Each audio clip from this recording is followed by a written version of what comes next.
ตอนนี้อยู่พิพิธภัณฑ์สัตว์น้ำหนองคายฮัลโหลหน่อย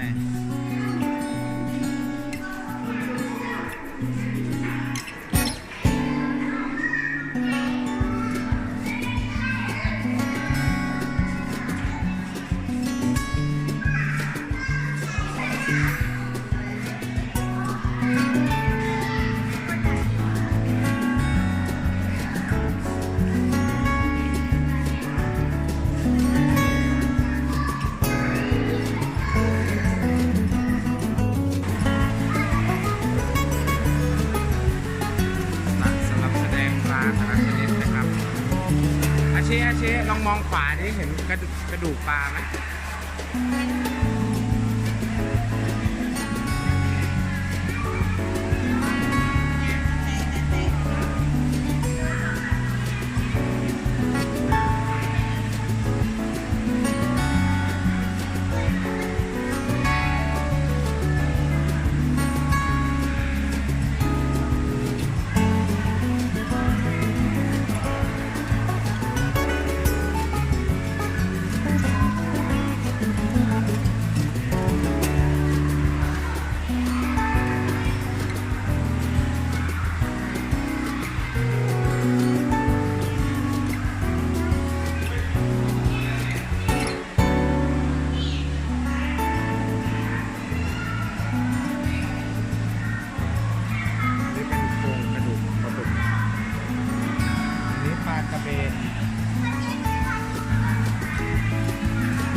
อันนี้เป็นกุ้งเคฟิช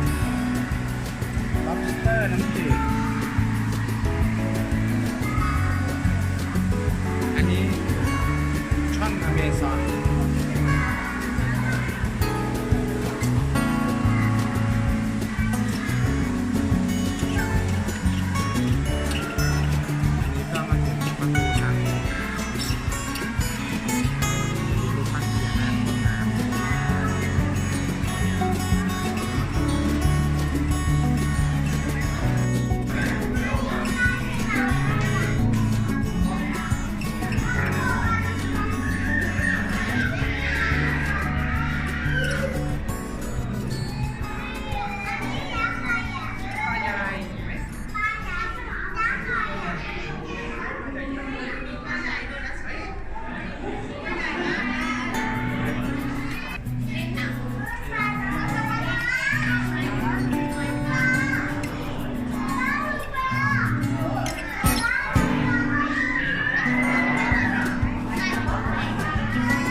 ปั๊บก็จะเห็นเป็นตู้กระจกสูงๆเลย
ปลาอะไร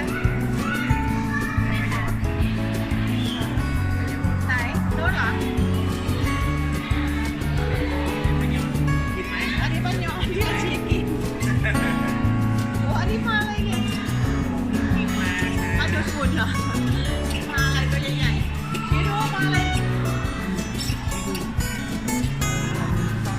ไม่ได้นะ ปลายัง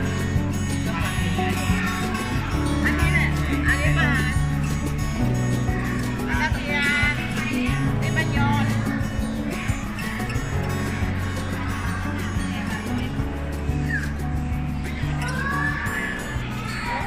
อาชีมาได้แล้ว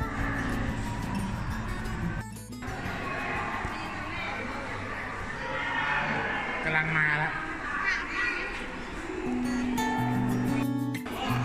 ว่า ปลาถึงแล้ว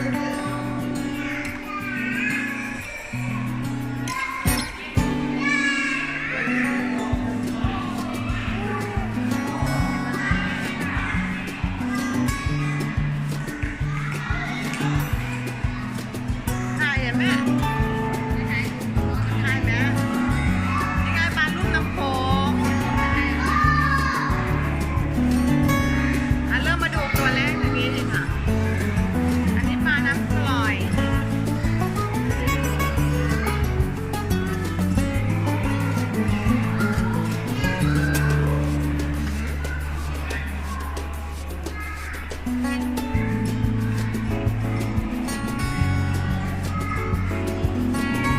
อันนี้ปลา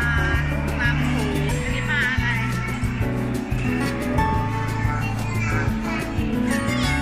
ปลาหมอตาลโอ้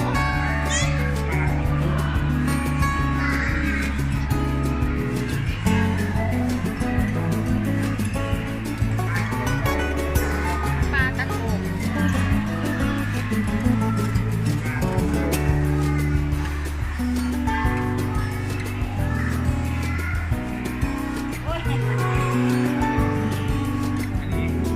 ปลาตองลายปลาตองนี่ไงปลาตอง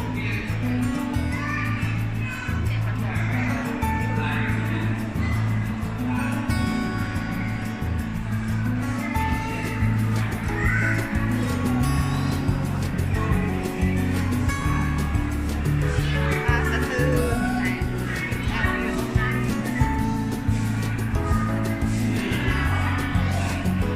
มีปลาอะไร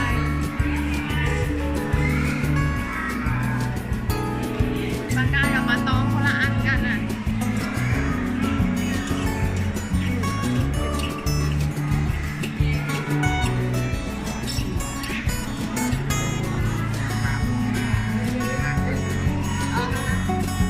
นี่เหรอปลาขาวดำกินได้ไหมเนี่ย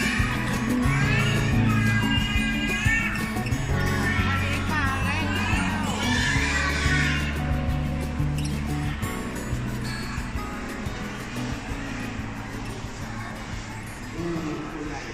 อุ้ยอันนี้ตัวใหญ่มากเลย ปลาไหลที่ ปลาตูหนาอะไร ปลาอะไรนะพ่อ ปลาตูปลาตูหนาปลาตูหนาปลาเท่ากันเลยนะปลาตูหนาปลาตูหนาลาย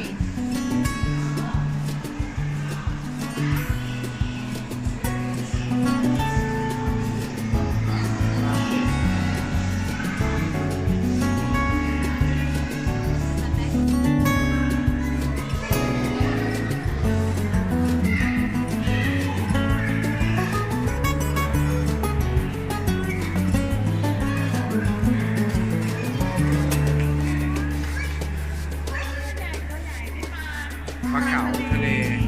ปลาเก๋าปลาหมอทะเลปลาหมอยักษ์